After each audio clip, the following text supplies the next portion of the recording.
Good morning students.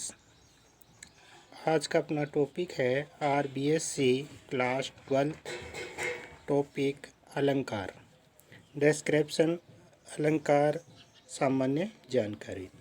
तो dear students, आज अपन अलंकार के बारे में सामान्य जानकारी हासिल करेंगे कि अलंकार क्या होता है, अलंकार के कितने भेद होते हैं और उन भेदों का फिर किस प्रकार से प्रयोग किया जाता है। तो सबसे पहले अलंकार का अर्थ देखते हैं। अलंकार शब्द की रचना है दो शब्दों से मिलकर के हुई है, एक अलम तथा एक कार। अलम का अर्थ होता है शोभा या सुंदरता और कार का मतलब होता है करने वाला या बढ़ाने वाला। अर्थात अलंकार शब्द का अर्थ हुआ काव्य की शोभा बढ़ाने वाला। अलंकार का सामान्य अर्थ आभूषण से होता है। जिस प्रकार से आभूषण या गहने हमारे शरीर की शोभा को बढ़ाते हैं के लिए धारण किए जाते हैं, उसी प्रकार से काव्य की शोभा वृद्धि के लिए काव्य के अंदर अलंकारों का प्रयोग किया जाता है। अब अलंकारों का काव्य में प्रयोग करने से काव्य की शोभा वृद्धि से मतलब होगा कि जिस काव्य में अलंकारों का यूज किया जाता है वो काव्य सरस बन जाता है, उसको पढ़ने में आनंद की अनुभूति होती है, वो नीरस नहीं लगता है। इसलिए कविगण जो होते हैं वो काव्य के अंदर अलंकारों का प्रयोग करते हैं। आगे देखते हैं अलंकार की डेफिनेशन कि अलंकार को किस प्रकार से परिभाषित किया जाता है। संस्कृत के आचार्य जो थे दांडी, उन्होंने एक सही परिभाषा दी है अलंकार की कि काव्य शोभान करान धर्मान अलंकार प्रक्षते। अर्थात काव्य के बाहरी सौंदर्य को बढ़ाने वाले गुण धर्मों को अलंकार कहते हैं। ये आचार्य दांडी ने अलंकार को डिफाइन किया है। आगे देखते हैं अलंकार के भेद। कुछ अलंकार सब सौंदर्य पर तो कुछ अर्थ सौंदर्य पर आधारित होते हैं और इसी के आधार पर अलंकारों को अपन दो भागों में डिवाइड कर सकते हैं।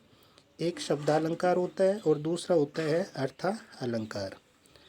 तो सबसे पहला भेद जो है शब्दालंकार, उसको देखते हैं कि जहाँ काव्य में चमत्कार शब्द के आधार पर बढ़ता है, अर्थात शब्द को हटाकर उसके स्थान पर कोई उसका पर्यायवाची शब्द रख देते हैं तो काव्य सौंदर्य समाप्त हो जाता है। तो काव्य में चमत्कार शब्द के आधार पर बढ़ने का मतलब हुआ कि अगर उस शब्द को हटाकर के उसके स्थान पर काव्य के अंदर उसका पर्यायवाची शब्द रख देंगे तो जो काव्य सौंदर्य निकलता है, काव्य की जो शोभा बढ़ती है वो समाप्त हो जाती है। उसे शब्दालंकार कहते हैं। जैसे कनक कनक ते शोभुनि मादकता अधिकार। उपयुक्त पंक्ति में कनक शब्द की आवृत्ति हो रही, मतलब कनक कनक शब्द दो बार आ रहा है और प्रत्येक बार इनके अलग अलग शब्द अर्थ निकल रहे हैं। एक कनक का अर्थ स्वर्ण से होगा, धातु जो सोना धातु होती है उससे, और दूसरा कनक का अर्थ धतुरे से होगा, इसलिए यहाँ कनक कनक शब्द में शब्दालंकार होगा। सेकंड है अर्थालंकार। यदि कविता में चमत्कार शब्दों के आधार पर न बढ़कर के अर्थ के आधार पर बढ़ता है, अर्थात शब्द को हटाकर उसके स्थान पर उसका पर्यायवाची शब्द रखने से काव्य सौंदर्य बदलता नहीं है, काव्य सौंदर्य यथावत रहता है, उसे अर्थालंकार कहते हैं। मतलब शब्द का पर्यायवाची शब्द रखने पर भी जो पहले उसका काव्य सौंदर्य प्रकट हो रहा है वो कभी बाद में प्रकट होता है, उसमें कोई चेंज नहीं होता है, वहाँ पे अर्थ अलंकार होता है। जैसे मखमल के झूले पड़े हाथी सा टीला, ये अर्थ अलंकार का उदाहरण होगा। आगे देखते हैं शब्दालंकार तथा अर्थालंकार में क्या अंतर होता है।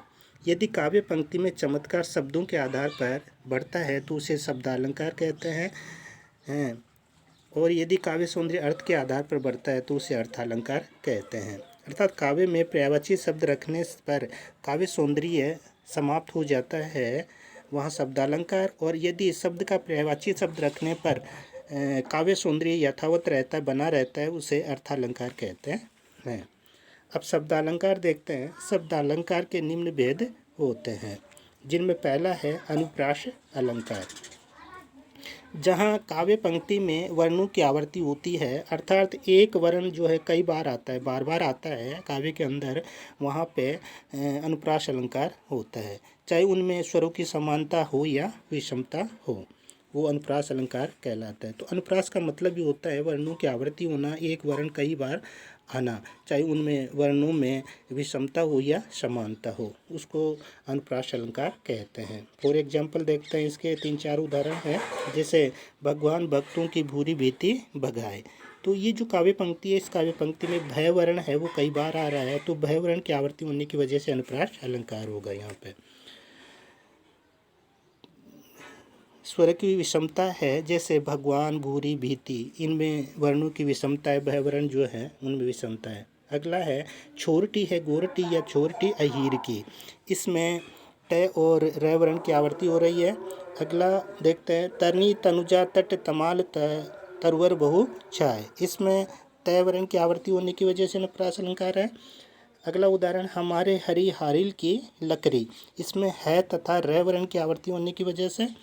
और अगला है रघुपति राघव राजा राम पति तपावन सीता राम, इसमें र तथा तय वर्ण की आवृत्ति होने की वजह से अनुप्रास अलंकार होगा। तो इस प्रकार से ये पहला शब्दालंकार का अपने वर्णन किया। आगे के जो शब्दालंकार है उनका नेक्स्ट चैप्टर में अध्ययन करेंगे। तब तक के लिए धन्यवाद।